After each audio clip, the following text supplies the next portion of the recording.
Hey guys, we're back with what I like to call the letter. It's been like an hour since I last recorded. Still a hungry boy. Still in the astronaut. It's night of the 30th. I think the ghost is about to show up and do stuff. Yeah, see. October 30th, Sunday. Yet even as the cold morning light shifts to the warm... Wait, hold on a second. You cannot play on the 13th. Wait, hold on. You go back. Sunday's 16th. Saturday's 15th. Okay, they're off by one day. The 13th was the 14th. Well, you get what I mean. Eventually night, none of this still makes any freaking dang sense. Something like that. Darkness has fallen. Darkness! Lolatina! Konosuba reference. We're still nowhere near figuring things out. If anything, we're more at a loss than we've ever been before we even started this. Next thing I know, frustration rears its ugly head, and the sheets of paper I've been holding smacks the table harder than I intend. Oh, do I have hard drive space left? Hold on, I think I cleared some last night.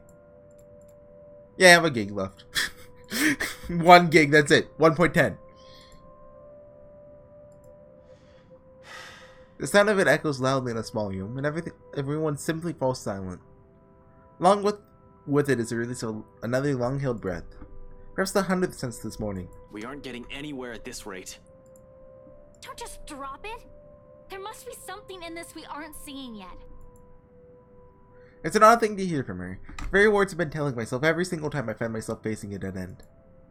We can use a little of the optimism right now, I guess. I know, but what are we supposed to be looking at here in the first place? Well, you already looked through those files. You're the one that picked it out last night, right? All of them? I'm pretty sure every person we've checked in there isn't necessarily involved. One client possibly died of old age. Remember, you found that dumb paper.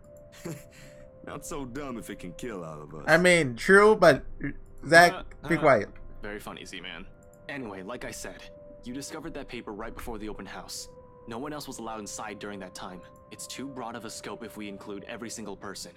In fact, the only notable ones are C and Jean Marie. But if we're going to include them in the count, shouldn't there have been more than enough people to end this freaking curse already? How does this thing even work? Yeah, okay. They went in and out of this place. But no, you still don't get it. What I'm trying to say about those clients is...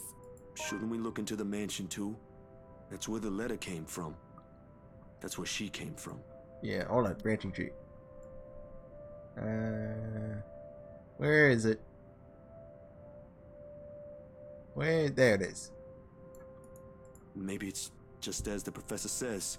He did tell me there might be more to this than what I might be thinking. Yeah. I mean, look at all this stuff Rebecca brought with her. Apparently our teachers have been lying to us all these years. So who knows? Hey, now don't But, blame oh, us. right. Blame the bloody books they wrote. About like the mansion's origins or something. I kind of forget what it was about, but I remember apparently. Quietly, Isabella reaches for one of the papers Rebecca's brought with her. Here, wait, we can... It's the 29th, I think? 30th? Okay, Rebecca was able to gain access to the library. Numerous accounts about the Ermengardes are all hidden from the public. Okay, it doesn't tell us what it was. It's been a while. A copy of an old newsprint from even before the city has been founded. Her eyes narrows with each line it passes, but lingers at the illustration of the noblewoman servant. Why do they have to keep this in the restricted section? Rebecca merely shrugs at her inquiry, but her own annoyance seeps through the answer. How should I know? I wasn't even aware we have archives that go as far back as this. This is before the city was even founded. As a matter of fact, if it weren't for Andrew's help, I wouldn't have gotten my hands on any of it. Thanks, Professor Spook. Maybe they didn't think it would be important to talk about it. After all, this is more Anselm's than ours. That or some old bugger's hiding something. It's Professor Spook hiding it! Why else would these tell a completely different story? Revising what's written seems like a useless endeavor on its own when you have nothing to gain from it. But this might as well mean that what happened in that mansion years ago also equates into all of this. The letter Isabella found? It's all at the heart of it. The why and the how is what we're missing here. If I'm going to go by what Andrew told Zach, the connection between the letter and the mansion's curse may run deeper than what we initially thought.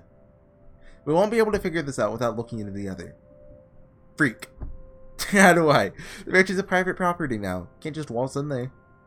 I'd rather die before I even think of begging your right to let me in and investigate the place. One thing's very clear about these last 2 days, however. We're not safe anywhere. I have to act fast if I want to keep my own friends alive. Can't keep running away. Sooner or later, she'll get us.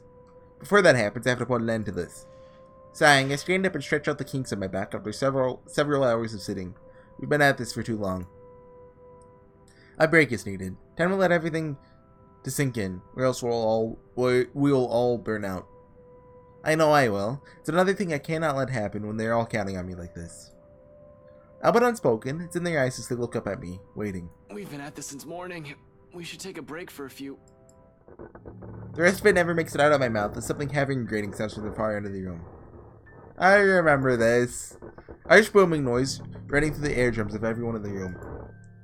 All at once, the three of them are on their feet, while I quickly palm for my gun on the table. However, before I can pull it up and remove the safety, the whole racket stops. It's just an earthquake. Stillness descends in the room, and amidst the sudden hush, four of us exchange anxious glances. So much for a break. Ashton, that might be... Gather everything. No question is asked. They waste no time getting to work, piling up the documents we've been reading through. Even Isabel is unusually silent as she gathers everything in her arms. All movements sharp and precise, a deep furrow in her brow. There's fear, but something hard and urgent overshadows it. But the moment doesn't last. Before we can finish, another noise ups the tension already gripping the place. Suddenly, the lights go out and the wardrobe at the end of the room rattles, so something inside begs for freedom. Cautiously, I salute to it, take a step forward, and I release the lock from my gun. What can I do, shoot it? No trigger-happy person. No trigger-happy havoc. Ah, ha, ha, ha, ha, ha, ha. Not even sure if this will work on a ghost. But right now, smooth surface against my palm, with a trigger on my finger, prevents the closest thing I have to relief as I approach the closet. Ashton, what are you doing? I don't think that's a good idea. We should just... Worried as they all are, they immediately stop at the slight raise in my hand. But the edge is there while they all huddle in the space between the door and the room.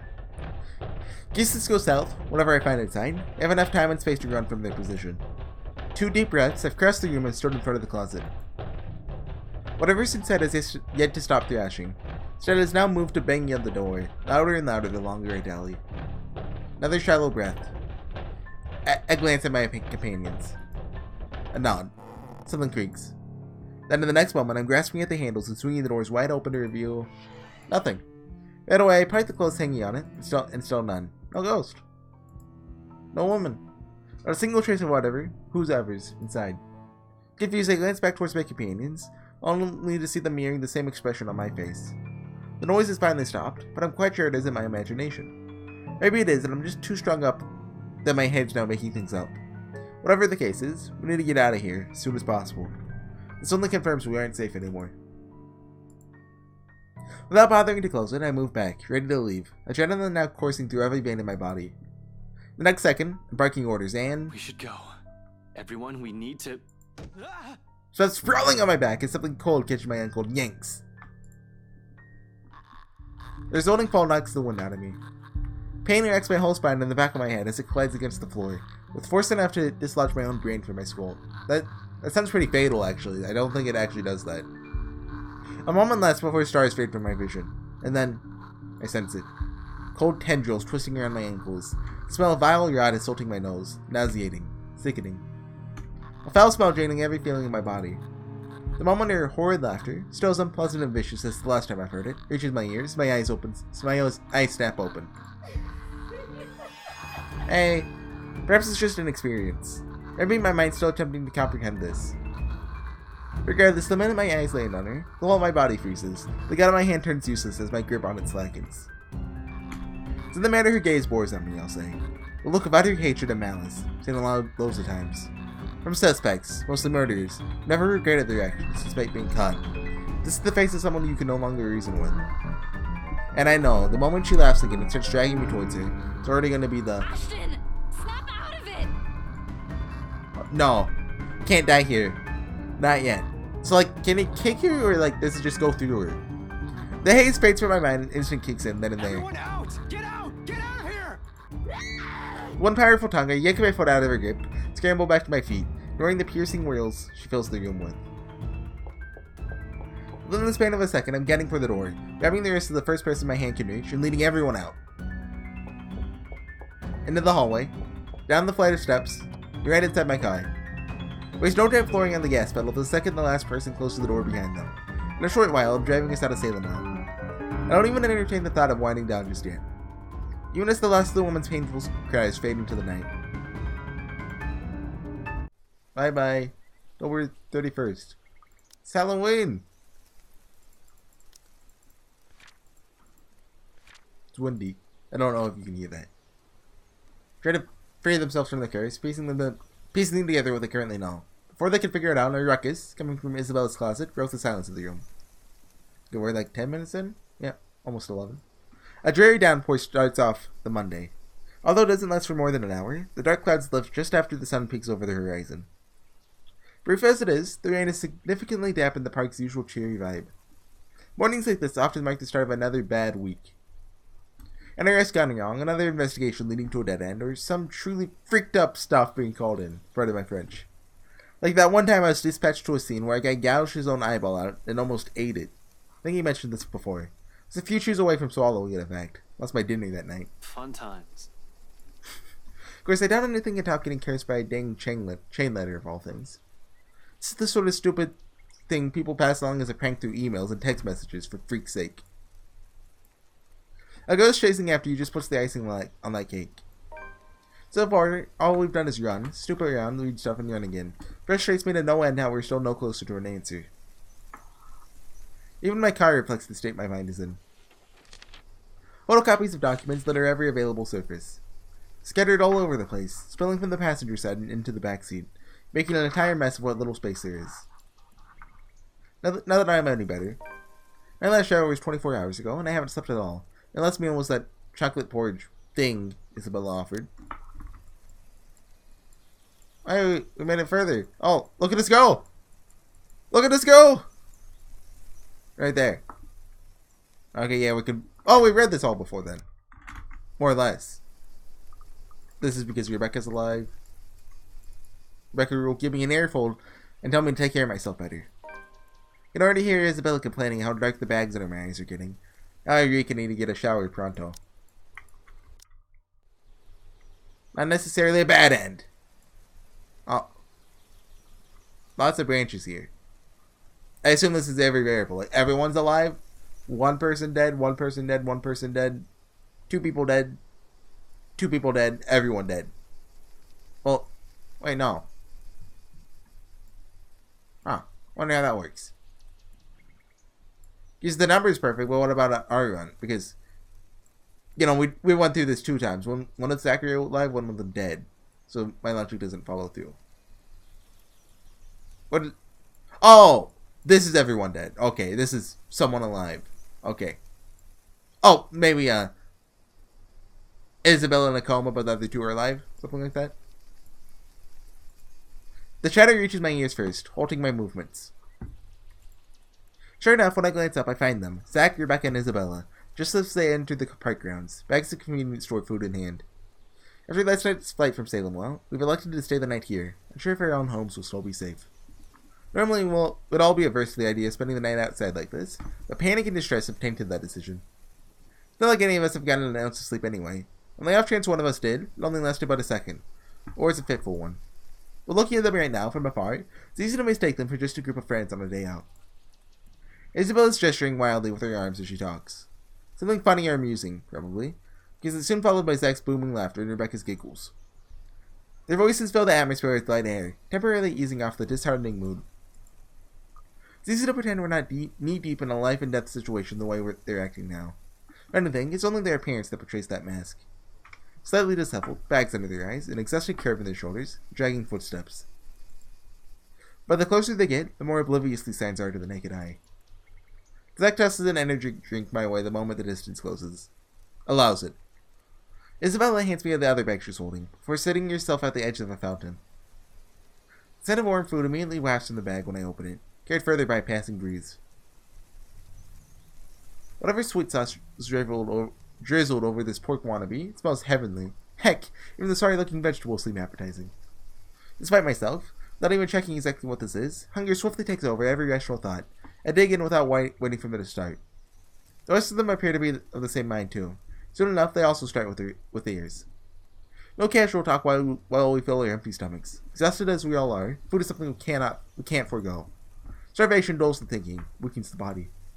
For you all to survive this, we're gonna have to take care of ourselves first. Wait, I want to check something. Okay, it hasn't been a year yet. We have 4 months left, almost exactly. It's only been 8 months then. We can make it. We can finish this before then. Recording this on March 22nd, so we're gonna make it. I hope. Took us like a week to finish Isabella's route. Looks like once I got far into it, I was like, oh, I want to finish this. Anna's was fast. Oh, Zachary's was even faster. Played that like all in one day. Well, kind of. Zachary's rout's pretty long too. Oh. I just like looking at this. Marianne's was done. Right, I remember. Oh, right! I remember. That I did Zachary's all in one day because that's the night that I was home alone for like 3 days. So one night I stayed up, I just finished my New Game Plus of Valhalla to get all the scenes. Which, that was probably the most fun I've ever had recording. And then the next day I did some of the letter. I was saying I was going to finish the letter, but I couldn't play that much because once I was done with Zachary, I got into Marianne, I was like, I don't want to play this anymore. You can see, oh, that's a different day. Huh. Oh, no, I guess that must have been before. That happened on Marianne's route. Because look, 4 a.m. in the morning. This is just fun to look at. And I got to Rebecca's route that night then. And Rebecca's took forever. Like, started August 20th. Finished a month later. Then Ashton, like, took a hiatus. That's just fun to look at. In a matter of minutes, we're done and dumping the empty cartons on a nearby waste bin. Along with it is the shift in the mood. Back to Dismal. Back to the problem at hand. The comfortable atmosphere from a minute ago was nice while it lasted. Admittedly, I've missed those kind of moments between us. We never had the chance. Always busy on some project or work. Things we've taken for granted. Now we're realizing how valuable they are. The world has an awful sense of humor. While the ones we just had is short-lived, it's another thing I want to look forward to. If we ever free ourselves from this dang curse, I'd like to believe there's a way. For now, we have to focus back on the present. This. Dead people. The letter. The curse. It's not simple to bring these up, but necessary. What now? Where do we go from here? It's not a question directed at anyone in particular. They all look at me as if my face has all the answers in the world. I used to think so, back when I was at the top of my game and I'm still sure of everything. Now there's just uncertainty sullying whatever decision I come up with. At some point, logic has simply stopped working here, and we've started grasping at straws. Along with exhaustion, fatigue, and stress, we've had enough kindling to get a fire burning. Oh, the not so pleasant kind of fire. Well, first, we can't just stay here. That much is obvious. But we can't just keep running like this either, Becca. Sooner or later, she'll... As if we have a choice. We can't even go back to our own homes because that thing might get us. No, we're safe. But dying is the last thing I want to do right now, Isabella. I mean, I think that's the same for all of us. Not to a stupid chain letter. You were too gullible to pick up, that's pretty hard. bring with you, and show to everyone. I mean, was she just supposed to leave it there? She had to show it to 5 people. I didn't do it on purpose. Becca, had I known, I wouldn't have... Hey, you two. None of us want to die to this. Just calm down. We ain't getting anywhere shouting at each other. Whose side are you on, Zachary? No one's. But we can't just say it's her fault. She did warn us not to open it, and both you and Ashton... Oh, that did happen. I remember this. That doesn't exempt her from any blame. She's still largely responsible for it. Rebecca, you're being like a bit of a, not nice person. And you're not? I didn't say that! Do you really think I don't blame myself for this as well? Why can't we just, blame the ghost? I tried to warn all of you. None of you listened. Now you're blaming me for something I kept telling you guys since day one. That is very fair. You're just as responsible for this as I am. So now you're throwing it back at us? We wouldn't even be having this problem if you're... Will you two cut it out? This ain't the place for I don't know, petty squabbles. If you don't want to get caught in it, then stay out of this, Zachary. Oh no, Zach. Don't stop her. Let her say it. I'm sure she has plenty more to say. Rebecca, I've tried to like you, but you're worse than Luke and Ashton. And hey, you're worse than Marianne right now. Marianne. If I didn't know any better, she's already. Already what? You want me to say it? Out loud? That I find you in this whole thing? Alright, that's enough! Everyone, shut up! Thank you, Ashton. They'll falter to silence at my words, and an awkward, stifling mood descends between us. I do not mean to shout. What do you think the other people at the park are thinking? They're just like, well, look at these losers. To snap at them, to add to that kindling. Not in a moment when any time, anywhere, she might get to one of us. We're all in the same boat, yet here we are, playing the blame game. Little by little, we're falling apart, caving into the pressure, the bleak situation we're trapped in. Does that ghost mean for this to happen? To bite each of us so she can pick us off one by one right after? Who knows? Anything's possible now if her kind can exist. With the fire burning between us and rising as high as it does now, I'm afraid, deathly afraid, that the possibility might come up sooner or later that I can figure all this out. Is this the time when we have to choose a side? It's I said I'd pick Rebecca's to even out the points, but I'd totally pick Isabella's side because Rebecca's being totally not cool. Freak, I still can't think straight. Can't even believe the next words coming out of my mouth. And out of everyone, I have to be the one saying these to them. This is more their forte than mine, keeping the peace, placating everyone, while I unintentionally aggravate people with badly chosen words. Funny how fast the tables have been turned after just one unfortunate instant. How am I even supposed to cope? If we all want to get out of this mess in one piece, we're gonna have to cool our heads first. Okay, I don't have to. Okay, good. Before my own temper flares, I walk away and slide back into my car. The door slams with more force than needed, like to blame it on the pent-up anger boiling up in me. Not even sure what or who I'm angry at. The ghost? At them? Maybe at myself for being this useless. Because despite none of them saying it, I know, god dang it, they're still counting on me. Is this creepy sound? Did he check the back seat? There's a ghost in the back seat! In spite of my failures, or every harsh word I've uttered, how unbearable I can be as a friend. So there when the tension after the argument finally breaks. One by one, they follow me and get in the car. It's in their concerned glances they shoot my way when I start the engine without a word and drive off. Then their silence, heavy gift, their unwavering trust. And it's one I'm more than willing to carry, even though my own exhaustion, only to keep them safe. In a city of 68,000 strangers, they're the only ones I have left. Is he going to the bar now? Oh, look at that. They converged! G will keep an eye on you guys. Yeah, we made it to the bar. If you need anything, that woman shows up. Feel better if I didn't have to worry about you. I saw this one earlier. There's only two ways that this will end. I assume we've already... yeah. The sun hangs lower when I stumble back into consciousness and drag myself downstairs.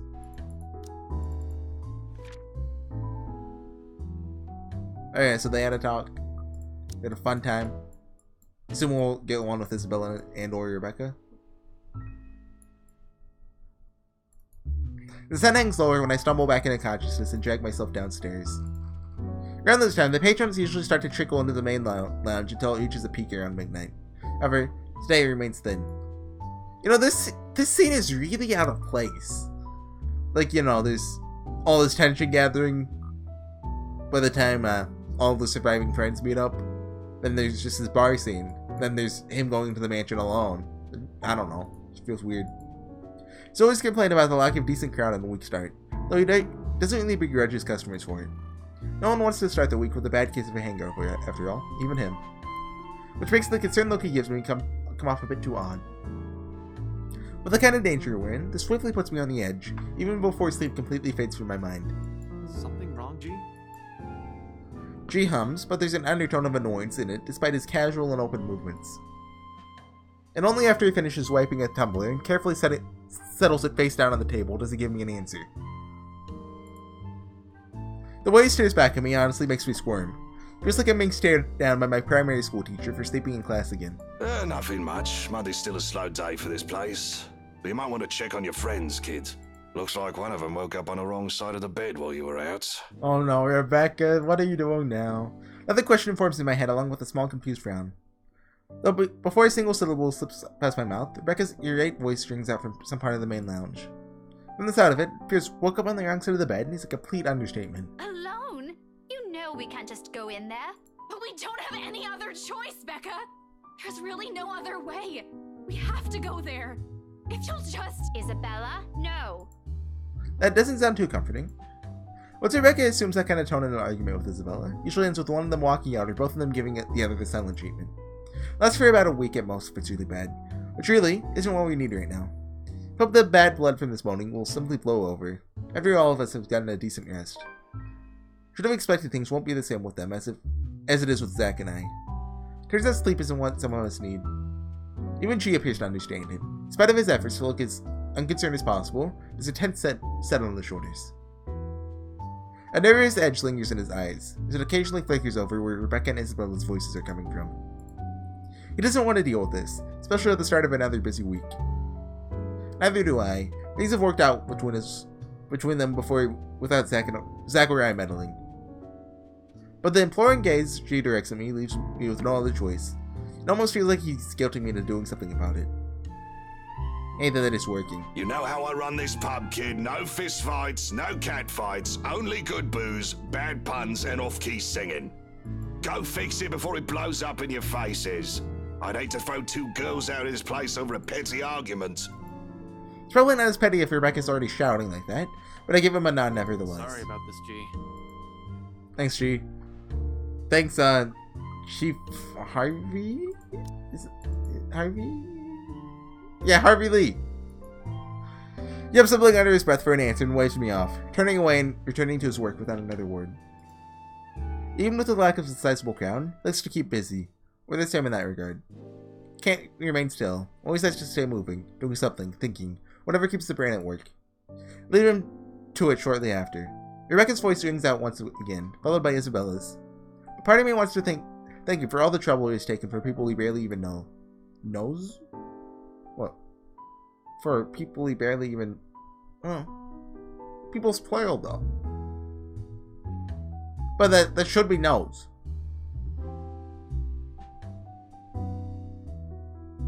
Well, no. For people he barely even know. Yeah, I think that's grammatically correct. It just sounds weird. Once this is over, I should probably find some way. In the meantime, I have this immediate problem to fix. Gotta get to this before it turns into a stuff storm both of them will regret. And I know both of them will. For all of Isabella's complaints about Rebecca's bossy attitude, or how annoying Rebecca sometimes finds the other's childlike demeanor, I think? It's a friendship that both of them cherish in their own way. Yeah. Rebecca's already on her feet when I spot them in an almost deserted area of the pub. I'm willing to bet my entire life savings that people are staying away only because of the brewing storm. Rebecca can have quite the mood when she's crossed. Can't speak for Isabella. Rarely ever see her seething. From what I've heard, it can be quite unpleasant. Oh, is there a way to see her mad? Because we gotta check there. What, we just go all the way negative and she just gets mad? Wish is glaring up at the redhead from her seat, regardless of how much the other woman towers over her right now. Already says everything. Empty plates have already been left piled neatly on one corner of the table they occupy. Conversation that turned sour sometime after a late lunch then. Good thing they're already done and nothing's left to be spilled. Because the next moment, before I can approach and intervene, Rebecca slams her palm on the table. Sees the silver clinking sharply against the surface. Isabella flinches momentarily. We both do. Though she shows no indication of surrendering in the face of Rebecca's temper. Everything escalates from there. You've already gotten us in enough trouble because of this let a ghost everything. You're blaming me again. And That's you Isabella. can't expect everyone to fix your mess. You keep on putting the blame on me, but you're the one who didn't listen. All of you. I wonder if this voice thing is because, like, you know, there's voice bugs occasionally. Because they programmed it wrong, or because they didn't record those lines, so they just, you know, maybe they changed the line after they recorded voice acting. Which I imagine sucks. If you just listened in the first place, maybe this wouldn't have happened. But you're too busy acting like you know what's best for everyone, when in fact you're the one who's being selfish. I'm the one who's selfish. Because I imagine when making a visual novel, by the time you finish writing, a lot of the art is already done. Like probably 80% of it. Since, you know, you already know what most of the art you need. You know, you might forget some CGs along the way, but...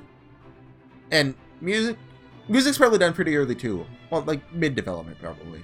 But like, writing is probably the last thing that finishes. So either you have to do voice acting after you finish writing, or do voice acting along with the writing. So if you have to revise something, you're like, oh, well, screwed. Yet you're still going to do what you want anyway, even if the people around you are already beside themselves with worry. This is how you've always acted since we met, and I'm tired of it. 30 minutes in. Sometimes I wish you never even came here, because all you've given us is a headache. That's really harsh. Like, I mean, that's... You know why I had to come here. My dad. Your dad has nothing to do with this. Okay, he's kind of dead. It has always been you and your whiny, careless self that has always been the problem. Maybe I should have stepped in earlier. Maybe I should have said something the moment Rebecca slammed the flat of her hand on the table. The second I've entered the area. Either way, it's too late to act. Our words have already been hurled between the two.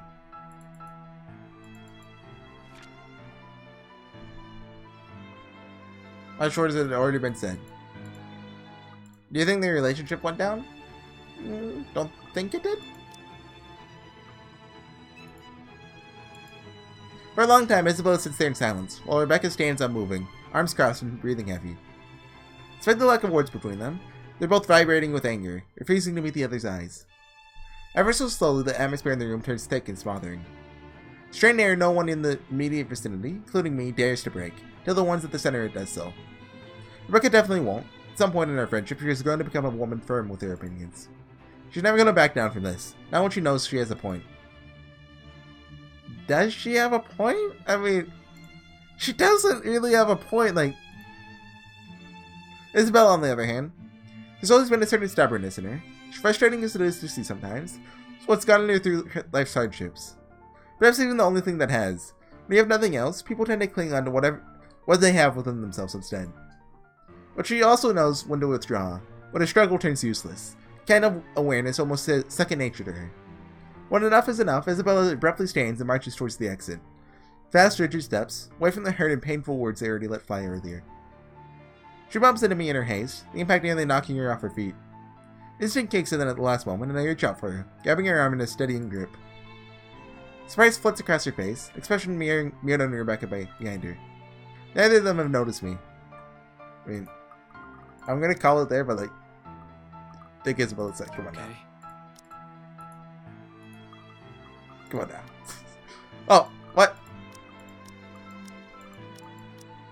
Oh, did I just overwrite? Yeah. Because I was looking at the saves earlier. And it said Ashton. So I was like, oh, yeah, Ashton. Yeah, like, Rebecca's totally in the wrong here. Come on now. She's kind of being a, not nice person. I've already said that one. So I'll see you guys next time when we deal with this. It's probably it for me today. Recorded 2 letters today. My hard drive is, 500 megabytes left. So, yeah. I'll clear some room. Probably after I upload a video tomorrow so I can record more. I'll see you guys next time. Bye.